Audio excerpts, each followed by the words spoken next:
Governor Christie, the unemployment numbers we're seeing across the country right now are just staggering. One poll says that 52% of Americans under 45 have been furloughed, placed on temporary leave, or had their hours reduced.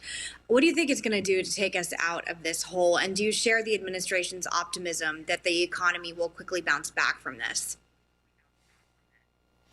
Megan, I'm not an economist, and I just don't know the answer to that question. And I think the honest answer is we don't know.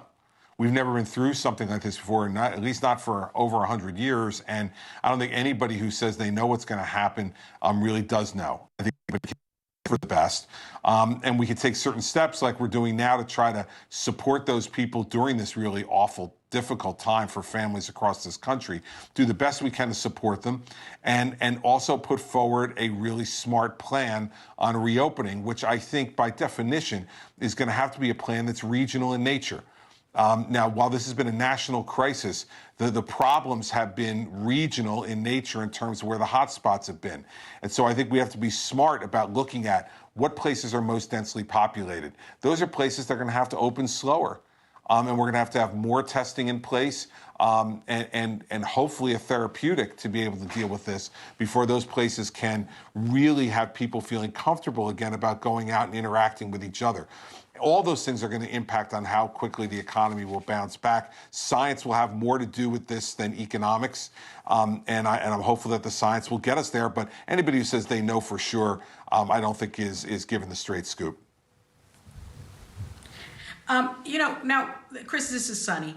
We could see a second wave of this virus in the fall. At least that's what some of the experts are saying, right? And that has a lot of people worried about the safety of the presidential election in November, because we saw people in Wisconsin on lines during this pandemic.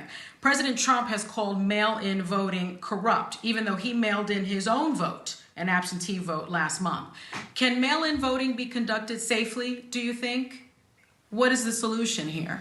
Well, in some places it is. And I think it's too early to tell what we're going to be looking at in November. So a prudent governor in each of these states will plan for permitting more extensive mail-in voting in case we're in a rebound situation. But I still am a believer in people showing up to the polls and voting.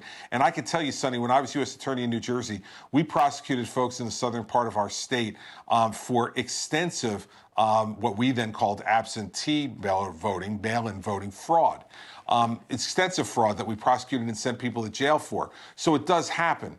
And so, it's not completely ridiculous to think that that stuff could continue to happen. But you have to prepare because people need the opportunity to vote. For instance, remember, we had Sandy 8 days before the presidential election in 2012.